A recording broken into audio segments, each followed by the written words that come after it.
Greetings and salutations, my name is Dale Tran. We're doing Fire Emblem Heroes, talking about Michalis and ways to build him within Zen and the art of hero building. We're going to be talking about some PvP builds that are going to be a little bit expensive, but help make him a dominant force within the field.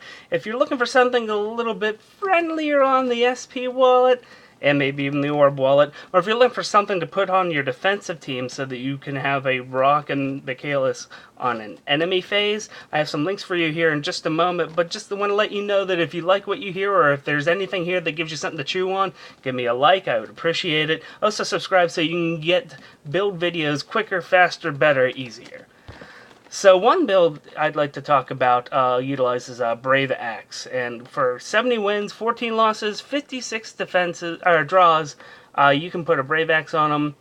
And with Luna or Mumbo, honestly, there's one kill difference, and it's Baruka. So use whatever one you want. If you're gonna be using Michalis a lot, maybe Luna might be good, because I doubt you're going to be using him to attack every round.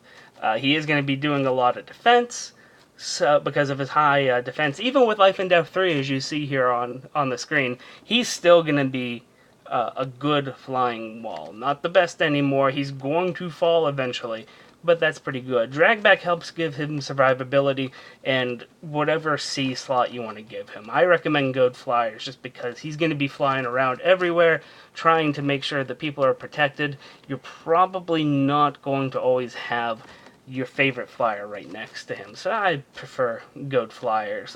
Not to mention, if you have a Hinoka, you're probably not burning it to put it on Michalis. Just saying. Anyway, we have 14 losses with this build, and you could see them listed over there. They're all red except for Legion. That's not bad on initiation, so just stay away from Legion and stay away from red. You'll be okay. It's pretty good. If every opponent you fight has Fury, I have the stats listed there. 56 wins, 36 losses, 48 draws. And when it comes down to it, that's not bad as far as a record there goes.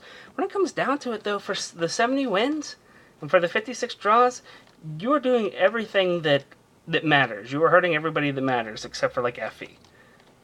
Otherwise, Michalis is actually decent. I don't think that a lot of people are going to be building around Michalis, but if you got him in the Grand Hero battle and you're in love with Michalis, you're not going to be sad with his performance if you invest in him in this way. Now, another question that a lot of people will probably have is about Swift Sparrow, especially now that it's available in the portal without there being an exclusive unit. And it's better and worse. The problem with this is that you do a lot of trade-offs, and you actually end up with less wins, but you do trade around a lot of people. The same 13 people minus Legion, are still bearing down on you, but the reason why Legion and a few other greens aren't bearing down on you is because of Axebreaker's B-slot skill. I'm a big fan of keeping Dragback. That's why I don't mind sacrificing the defense on my Michalis so that he can go ahead and wreck things. But if you have Swift Sparrow too, it's a good skill. You can put it on Michalis, and he's going to perform fairly well. Axebreaker's going to polish everything off. It gives him back his high defense, so even though he's sticking his neck out there and he doesn't have high shield anymore, he's going to be vulnerable to archers, and there's still mages out there that have his number. He's going to be able to take care of most of the battlefield now. The only problem is in PvP, axes aren't very common. You usually see people like Julia, which he can handle anyway. But if axes do become popular, you're going to definitely want to have Axebreaker as an option on here, especially if you're going to go Swift Sparrow, because you're leaving a lot of green on the table walking around living. And once again, the C skill is completely up to you.